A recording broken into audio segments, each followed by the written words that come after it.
It's 4 o'clock in Radio Cairo, and my name is Dr. Amr Mabrouk. This is World of Info, coming live from Studio 3 with Muhammad at the control. Stay tuned with us. It's a very special day in Radio Cairo, almost the last Thursday in Ramadan, and also we have a very special guest today with us.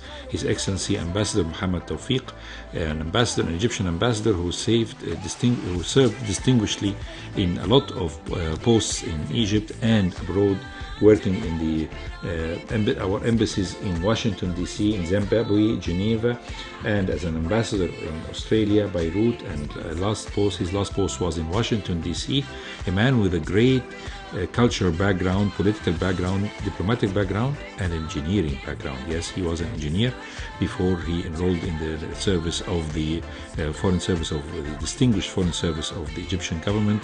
So today we please want you to stay tuned with us to listen to all the beautiful things that we're going to share with His Excellency Ambassador Mohamed TAWFIK. Sir, thank you very much for coming this afternoon to Radio Cairo. Thank you. It's a pleasure to be with you. Thank you. So after the break, more from Radio Cairo. So in this afternoon, we're having His Excellency Ambassador Mohamed TAWFIK, a distinguished ambassador, a great diplomat, and an engineer. And also we are inviting him as a special guest also to talk about his writing career. And we're going to discuss his beautiful novel, Leila في حياة عبد التواب توتو. It's not a night, it's Leila, which is the name of a lady in the life of Abd al-Tawwab Tutu. Or it could be said, a night in the life of Abd al-Tawwab Tutu. A very interesting name for a novel, a long novel. But let's start first from the Faculty of Engineering, Cairo University, with great interest. Ambassador Mohamed TAWFIK enrolled in the Faculty of Engineering in the civil section to start a career as an engineer. So why did you choose engineering, sir?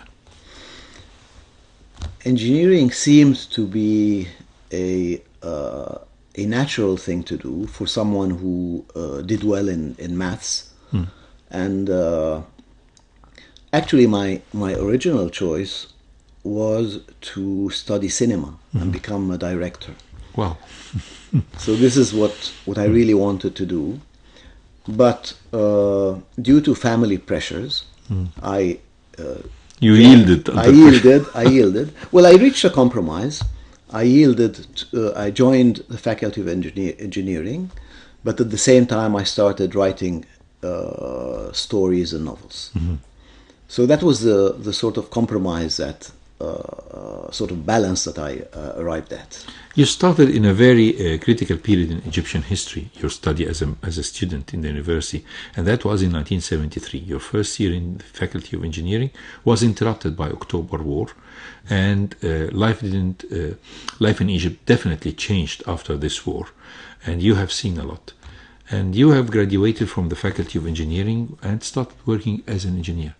And still you were writing, and there was no foreign service in your mind or imagination, right? What happened then?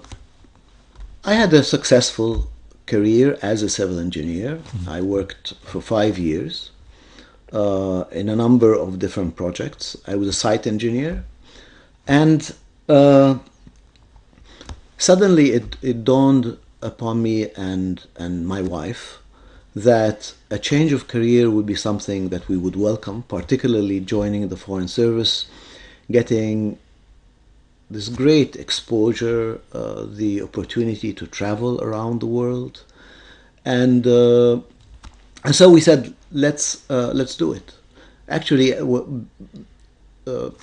when we made that decision, I had been selected to go to France to train as a civil engineer, to be one of the first Egyptian engineers in the Cairo Metro project. Yes. That was just starting at the time. So there was going to be a shift in my life in any case. This was 1983? This was in 1982. Yes. And so we said, I mean, since we're going to have to go through this transformation in any case, let's go all the way, and we opted for the Foreign Service. So this is an adventurous step that was helped by your wife at that time, right? Definitely. So Was she the one who motivated you, or you motivated her? I think we both... Because the life of a diplomat is definitely, the partner, the wife, is very much involved. Absolutely. I mean, my wife was one of the serious reasons why I had, until that point, not wished to join the Foreign Service, because my wife is a dentist. And joining the Foreign Service would have meant that her career would not advance as fast and as well as it would otherwise. So it was mainly, the decision was mainly hers, more so than mine. And but she had this idea that, okay, let's give it a try, let's see what's going to happen, and we went along with that. So sitting for an exam in the Foreign Service is a tough one, because, and for an engineer, I believe this is a tough exam because it's related to international law, political science, economics. And these three things you didn't major on in them in the university. And of course the language, of course you have it, but all these three important subjects are definitely, you didn't major them, and you just learned them through as an avid reader. But reading is something and studying is something else. How tough was the exam? Well, the exam was, I mean, basically when I signed it for the exam, I was just giving it a try. It was just an attempt. There was no guarantee that I would succeed. I had always been an avid reader, and I read on all topics. And so I did do a little bit of preparation for the exam, but not much. And I was surprised at the end to find that I had succeeded. And this was almost the first and the last chance, because at that time you were 26, right? And the next exam, maybe you could have not, if you didn't pass the other exam, you might not have passed in it, or you could not be allowed in, right? Well, there was one more chance. I could have had one more chance. Yes. Yeah, but there was no way of knowing at the time.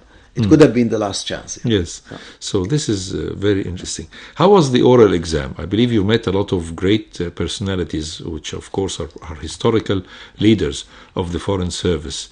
Were they amazed to find an engineer sitting for an exam and excelling in the oral exam and answering their questions? Well, the oral exam was very interesting because you had maybe 8 or 10 examiners. They are senior diplomats. Senior diplomats. You had this long table, and on one side you had these 8 or 10 senior figures, and on the other side one sole chair for the person being examined. And it was quite an awe-inspiring experience. And I think... again, there was no guarantee that I would succeed. I answered most of the questions. A few of the questions I didn't know how to answer. But again, this is one of the things that happened. Probably because I spoke both English and French, so probably that helped a little bit. You're very modest. Definitely, you're very modest. Definitely, you impressed them. And of course, we have to talk about your diplomatic career, but after the break. With Ambassador Mohamed TAWFIK, the Egyptian Great Ambassador, talking in this afternoon in Radio Cairo. So today with His Excellency Ambassador Mohamed TAWFIK, our ex-ambassador in Washington, D.C., and we are talking about life in the Foreign Service. I think it's a very challenging experience. It's a life that you are sacrificing with your friendships and your friends in your country, and you are living always abroad. Sometimes you're living in first-class cities. Sometimes you are living in countries that you have never dreamt to set foot in. Whether this is a positive statement or a negative statement, but you have acquired the status of a diplomat in the Foreign Service, and you have left engineering behind you. And your first post after 1 year in service in the Foreign Service was to Washington, D.C. And I believe this was a storming experience. At that time, the ambassador was Dr. Ashraf Orbal or somebody else. Ambassador Abdurraouf Ridi. Oh, yes, a very distinguished diplomat. Yes. And I think it's very important, the encounter between the young diplomat and the head of the mission. He learns a lot. He might love the service or he might hate the service, depending on type. And I believe, of course, you really learned a lot from Ambassador Ridi, right? Yes, we have in the Foreign Service, we have a culture of apprenticeship and mentorship in which one of the principal duties of an ambassador, a senior diplomat, is to pass on that knowledge, the expertise to the newer generations. And this is something we take very seriously in the Foreign Service. Certainly, Ambassador Ridi was an outstanding ambassador. I owe him a lot. I learned from him every moment something new. And the work ethic that Ambassador Ridi always demonstrated was really outstanding. And this package, I think, is evident in the ambassador's achievements, not only as one of the most important Egyptian ambassadors, but also after retirement, he was very active in civil society, and he established two very important organizations. The first is the Misr International Library, or the Misr Public Library, which is a series, I think now it's 20-something libraries across the country. Extremely successful, extremely effective. And the other was the Egyptian Council for Foreign Affairs, yes, which is also a very distinguished think tank in Cairo. So this interest in civic duty, in trying to play a role in the country, in the country's development, in addition, of course, to the diplomatic role, these are all elements that I learned a lot from Ambassador Ridi, and that I tried to emulate as much as I could. So the first encounter in the capital of the New World, in the capital of the superpower, and of course a place to learn and to watch and to observe. With a good observer like you, definitely, because you're a writer. Any writer has to be a good observer and a fast learner. So you had 4 years there were 4 years, right, sir, of exposure to a very huge cultural and political experience over the 4 years in Washington, D.C., in your first posting. How much did you learn from that, and how much did this affect your career afterwards? I think working in Washington is a very profound experience for any diplomat. Washington, the system of government in the United States, the decision-making process, these are very complex systems. It's the world's leading power, and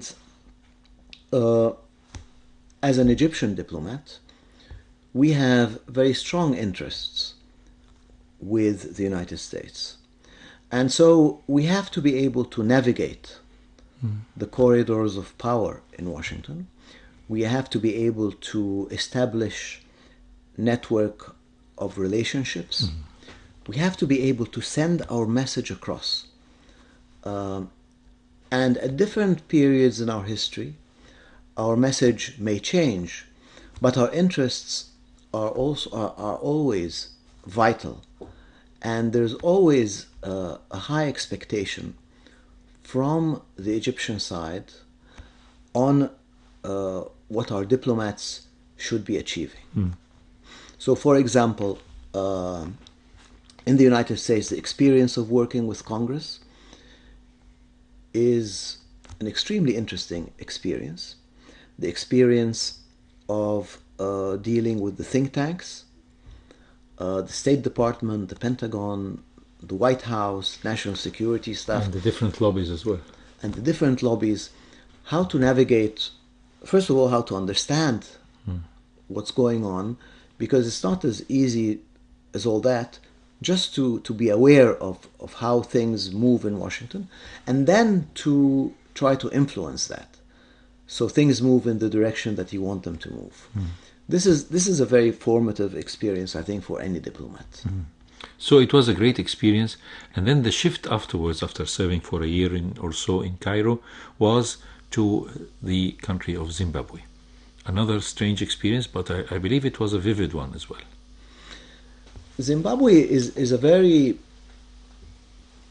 interesting post for me. We have very strong relations with Zimbabwe historically. Egypt as a country has very strong relations with all African countries. And Zimbabwe was one of the more recent countries to achieve their independence. Of course. Only achieved its name was Rhodesia. Exactly. And there was the Mr. Ian Smith, who was extremely racist. Exactly. So it was an interesting experience. They achieved independence in 1980. And before independence, Egypt had played a prominent role in supporting the national liberation movement that eventually became the ruling party in Zimbabwe. So these were the first golden years of Robert Mugabe before he changed into the Robert Mugabe, right? Well, I think I was there from 1990 to 94, from 91 to 95. And it was a fantastic period for Zimbabwe. It was the period during which South Africa achieved independence. And at the time, of course, we didn't have an embassy in South Africa. So from Zimbabwe, we were following the events in South Africa, we were following the transformations. And I think serving in Africa is an extremely important experience for any Egyptian diplomat. Of course. This is part of our culture, this is part of who we are. And it's part of one of the inner circles of our security. And of our security, of our national security. So it's an important component of our national identity. In addition to that, of course, just as in the United States, I enjoyed jazz music, I enjoyed traveling around the country, I enjoyed all the different cultural aspects. Also in Zimbabwe, I had an opportunity to interact with a completely different culture, but equally fascinating. And I had the opportunity to go on adventures in areas that were uninhabited, experiences with wildlife and safaris and that sort of thing, in a way that I had always wanted to do. So it was also a very important experience for me, which a fulfilling experience. A fulfilling experience. And since we're talking about the novel you mentioned, it was written in Zimbabwe. But it was about Cairo, and extremely about Cairo. Yeah. And we have to discuss that in the final part of our program, because I have to share this with our listeners, the experience of Leila in the life of Abdel Tutu. So we're talking about Zimbabwe and then the shift to Geneva, which is a multilateral relationship hub where you are exposed to the United Nations in work and activity, and now you are becoming a middle range diplomat. You were second secretary at that time, or maybe first secretary, right? I was counselor, and then I was deputy chief of mission. Before I left, I was deputy. So deputy it was a senior post in Geneva, and at that period of time, a great exposure, especially before the Gulf War and the second Gulf War, and of course there was a lot of things going in Geneva at that time. Geneva is another exposure; it's another experience, and I believe it's in and out of itself is another fulfillment in the dreams of Ambassador Mohamed TAWFIK, right? Definitely. Working, I think working in in the multilateral diplomacy is very important for any diplomat. And Geneva offers a very sophisticated level of multilateral diplomacy, because most of the work in Geneva is drafting of international treaties in different technical aspects. And so it's also an extremely important experience. I was lucky. In Geneva, I worked under 3 distinguished ambassadors. Ambassador Munir Zahran, Of course. who is currently the chairman of the Egyptian Council on Foreign Relations. Ambassador Faiz Abu Naga, who is currently the National Security Advisor. And Ambassador Naila Gabr, who is a human rights expert, an expert on human trafficking, and who's still very active on these very important elements. So again, it was an opportunity for me to gain a lot of expertise from these 3 different personalities with a very wide range of experience, and also extremely efficient diplomats. So we go now to a stage, before going to your writing capabilities, we go to a stage where you became an ambassador or a head of a mission. And this is in 3 different capitals, in 3 different places in the world. And I don't think that a lot of ambassadors in Egypt have had this experience to serve in a lifetime. This happened maybe in the 60s, but it didn't happen in the 21st century much, to serve as an ambassador in 3 different places, and thank God all you have excelled in them. We're talking about Australia, Beirut, and then Washington. So about Australia, I mean, it's a continent, and it's a country, and it has a population of Egyptians, strong Egyptian population of immigration over there, Egyptians who are serving, or almost most of them are white collars serving in Australia, and you have encountered a lot of them, and we have a very strong tie and relations between Australia, going back when the Australians first passed by Egypt as they were going to Gallipoli. At that time in particular, it was their first time of fulfillment, the nation's dream. And for them, Egypt has always remained part in their collective memory, because 1916 is an important period where for the first time Australia became a country and a state and an army, and Egypt lies in the middle of this collective imagination and memory. So the Australian experience. Australia was a very special experience for me. It's a wonderful country with a wonderful, warm people. As you said, there are many connections between Egyptians and Australians. Australia, as you mentioned, of course, Gallipoli, but even before then, people migrating to Australia from Europe took the boat which passed through the Suez Canal. So everybody's grandparent has a photograph, in Port Said. Port Said or Suez or Ismailia, something like that. So there's always this connection. And of course, Australia is an important country in the world in general, but in Asia and in the Pacific in particular. And on the political side, the experience with Australia was very informative on how politics how international politics are happening in Asia, particularly with the rise of China. So that was one of the areas I was particularly interested in. In addition to fostering our bilateral relationship, we have a large Egyptian community, a vibrant community, very active, very successful. And culturally, Australia is an extremely interesting country because it's very multicultural because of its immigrant roots.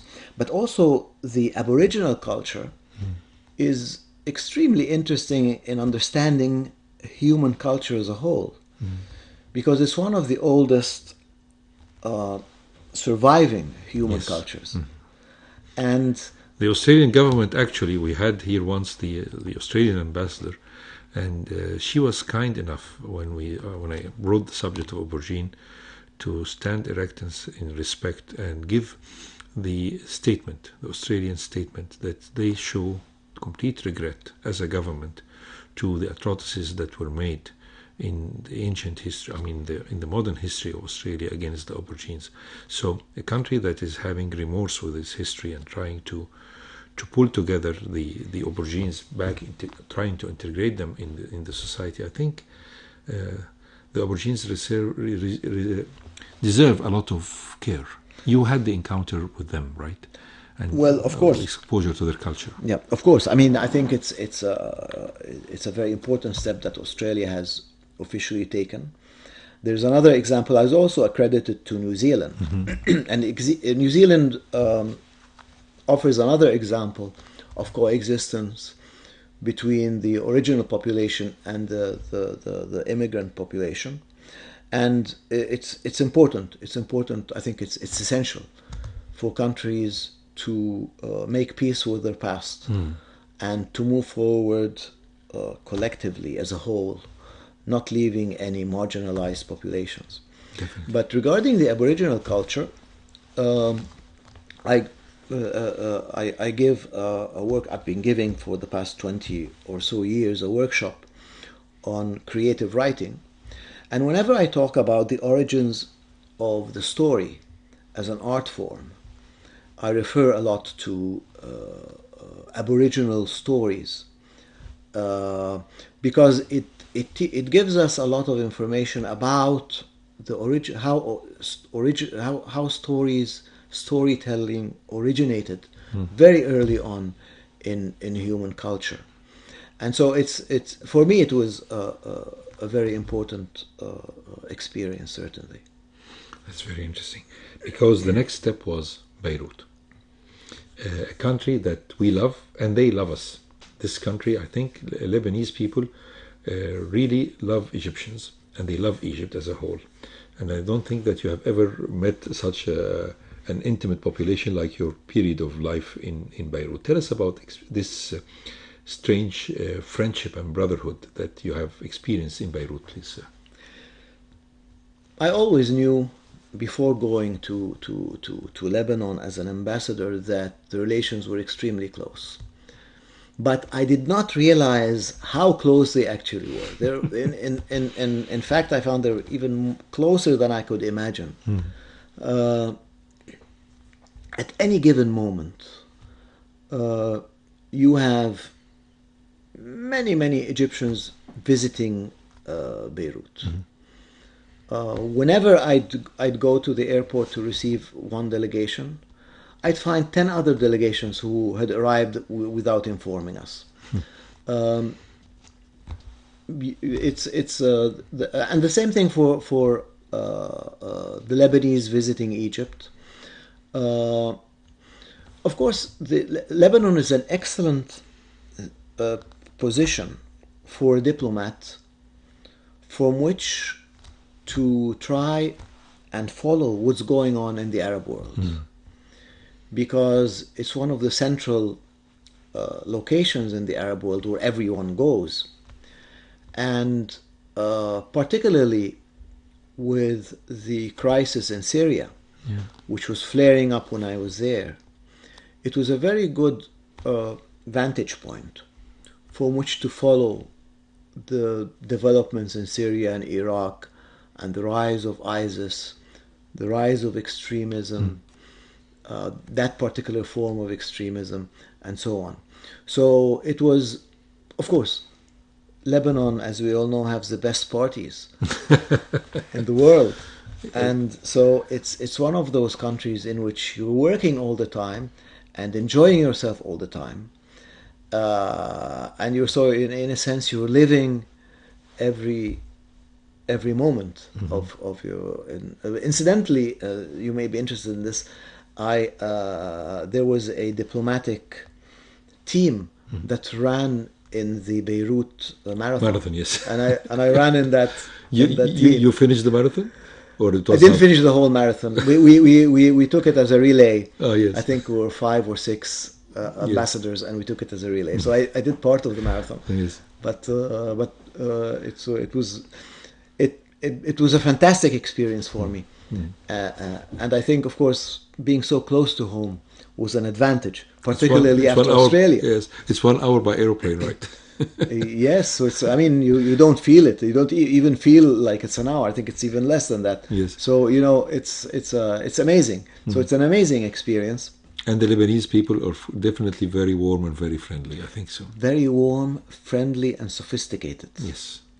And of course, they have a very complex political system, which also takes some time to navigate through. Yes, definitely, definitely. And they have parties that are very much with us as Egypt, like the Nasserist parties and things like that. So it's a very interesting political life and joyful life as well, Yes, right? definitely. Yes. So just before the book, there was a transfer back to Washington, D.C., which I think was a bit of a surprise at that time, because you already have found yourself a post in Beirut, and you thought that you're going to stay there for an extra 3 years. Then you found yourself backing again to Washington, D.C., عود على بدء زي ما بيقولوا in Arabic. So you're finishing where you started in Washington, D.C. How was the experience? How was the exposure? And how were the times?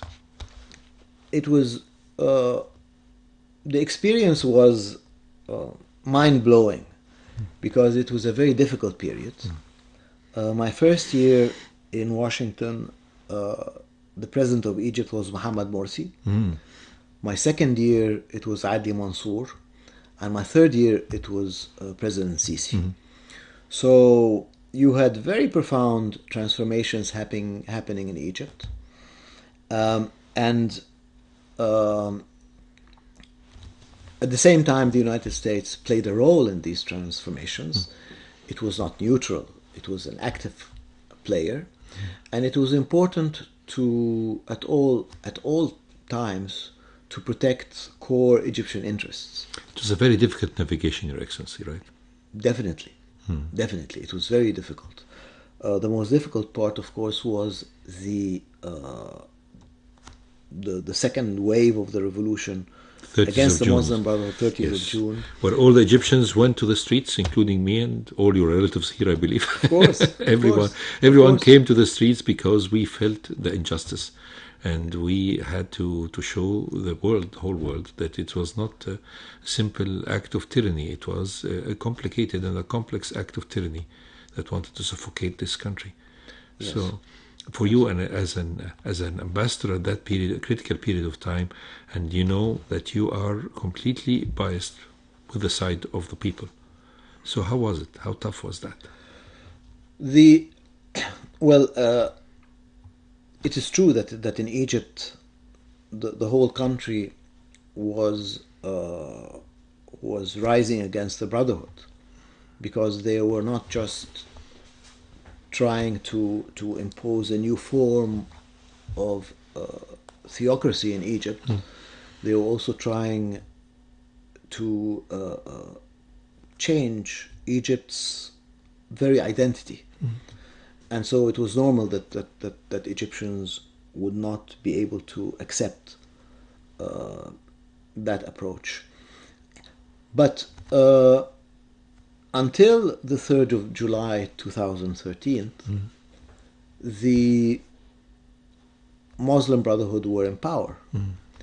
And the government at all levels was unable to take steps to take the side of the people, and there was no plan really what to do, and nobody knew what was going to happen next. And certainly I was no exception. I had no idea what was going to happen next.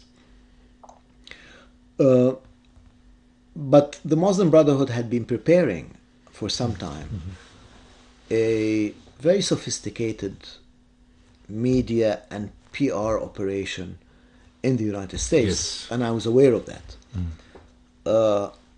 And they had done that outside of the channel of the embassy.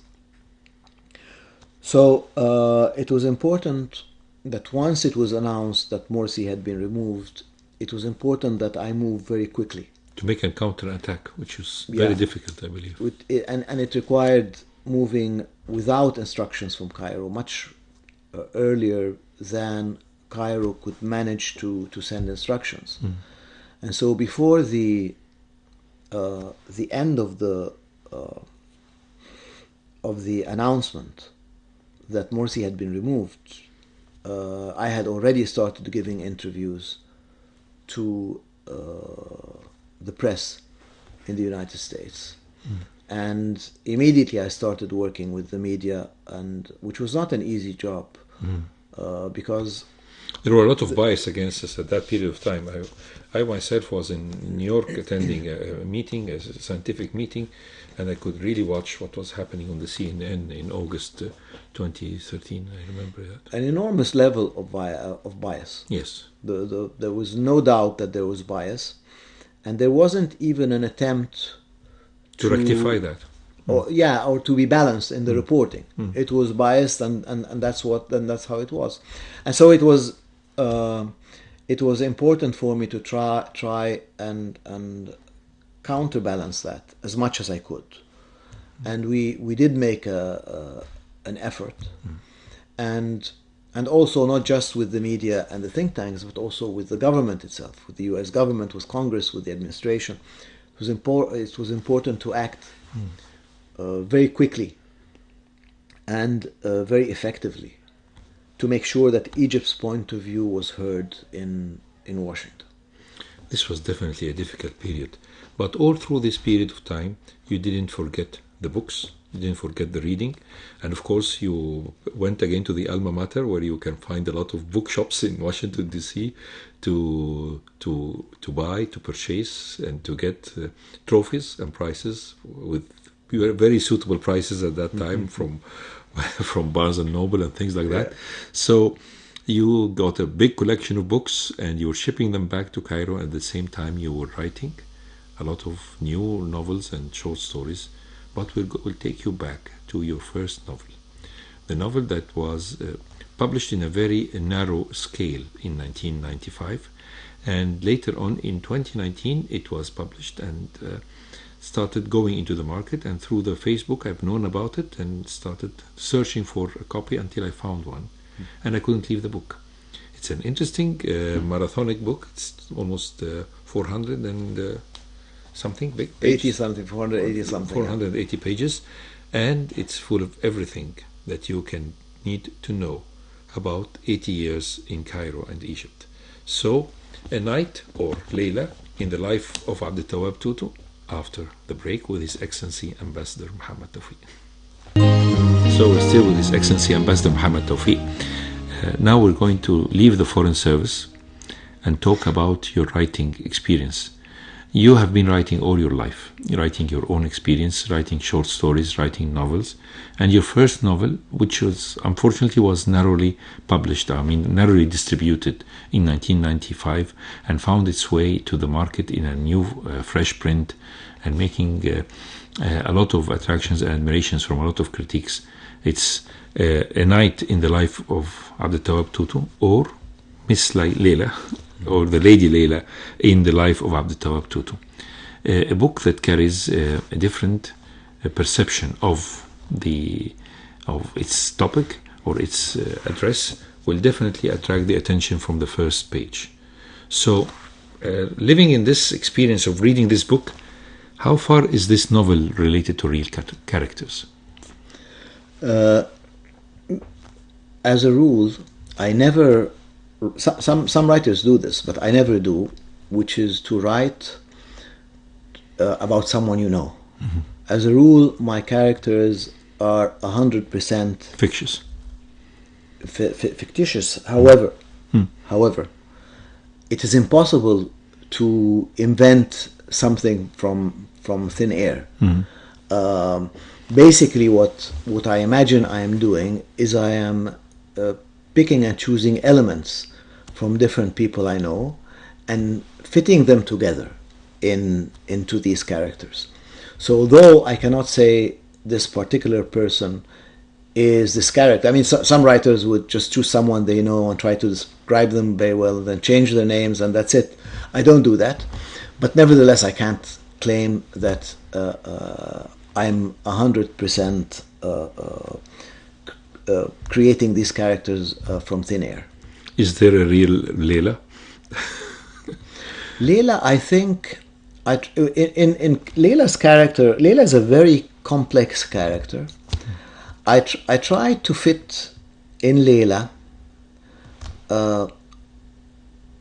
all the girls that I loved, but never loved me back, and I really felt the frustration of the main character. For Layla didn't express her feelings, although we know in the end that she really loved the main character, but she never expressed her feelings to him, and this is very frustrating. We say it in Egyptian slang, "Ya aini ala hab wala talsh," right? Yeah. Pity on somebody who loved and never met his love. Yeah, but I think that makes the nicest stories. Really, so you like makes the nicest stories. Yeah. There's something to tell, right? Exactly. I mean, if they fell in love and then got married and had children, there's not much of a story there. Probably they'll get a divorce. Maybe. Yes. Yeah. So this is interesting, but so it's not a biography. Definitely not. It's a biography. It's an attempted biography of a generation. A generation. Yes. Exactly. That's exactly the attempt. It doesn't. It's not exactly. It's not my life, but it's how my generation lived their lives. So there is a philosophical question: is this generation, the generation of the young people who became students in the university in the 70s? I enrolled in the university in the last year of the 70s. You enrolled in the early years of 70s. Is this generation lost or found? Or was it lost and found? Well, I mean, you have the name of the leading character, Tutu. His name is Abd Tawab, which is a traditional name. Classical name, yes. A classical traditional name. And his nickname is Tutu, which is a sort of extremely modern name. And when he meets Layla for the first time, she asks him, "What's your name?" And he doesn't know what to say.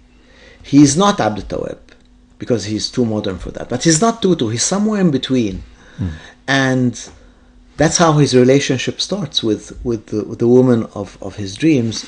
He's unable to even tell her what his name is. But he said a beautiful sentence. Maybe next time when you look in my eyes, you'll know what's my name. This is a very good start for a romantic relation that didn't start actually. Yeah. It was not ignited all through the pages of the book. This is an interesting start.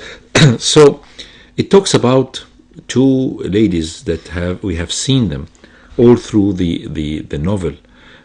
Starting living in the early 20th century, sharing one man under different circumstances and taking different paths, and at the same time sharing the names of this man in their children. So this is a very heavy setup, and the comparison between the two characters in the end, we can always say there is a lot of matching in between these two characters. These two ladies were the two faces of the same coin. Don't you think so? Yes, of course. I mean, these two ladies are the two different faces of Egypt. One of them is the farm girl with enormous energy and stamina and ambition. And the other one is the upper class girl that, despite being very beautiful and very rich, has a very sad life.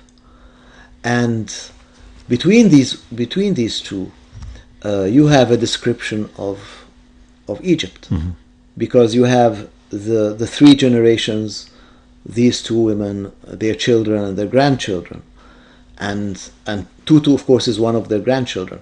And so you have these the history of Egypt really is recounted through their families and through their ambitions and through their disappointments. So Tutu, the one grandchild, met a friend by the name of Chips, And there was a strong love-hate relationship all through the novel, and he couldn't understand until the last moment, because they share certain strange family relations. They are not really related to the same family, but definitely there is a lot of encounters. The story of Layla and the story of Tutu and the story of this beautiful generation ended up in a chapter that I consider, as you have described off-air, as full of surrealism, or surrealism in the way of writing, because you gave me a very beautiful explanation. Unfortunately, we have to finish the program with this explanation that you told me. If it ended in a routine way, X happened and X met Y and then left Y and Y met Z and that's it. This is a normal classical novel. But the surrealism in the last chapter, it was exactly like Marquez style. Why did you choose this sophisticated end of the novel? We're not going to burn the novel for the listeners, of course. Yeah. Well, the only way, I mean, to do a novel that covers 80 years with all these details and characters, all these characters, to do it in a chronological way would have been extremely boring, I think. But to try and fragment time and have all these things happening at the same time, one night, as the title suggests. So, and it also makes the connections better, mm-hmm. And it captures, in a sense, the element of continuity in Egypt's history. There's change, of course, but there's also continuity, and this contrast is, I mean, the reason I chose this particular style is to show the continuity as well as the change. Sir, this is a very nice statement to finish a very interesting interview, and really we enjoyed your company. His Excellency Ambassador Mohamed TAWFIK, a writer, engineer, and a very distinguished diplomat. Thank you very much for giving us the time in Radio Cairo in this hot afternoon, to exchange thoughts and have a lot of food for thoughts. Thank you, sir. And please promise us to come again. I will certainly do so. Thank you. It is a great pleasure. It's a great pleasure. And this is our end of the show for today. And hopefully we'll see you next Thursday at the same time, same station.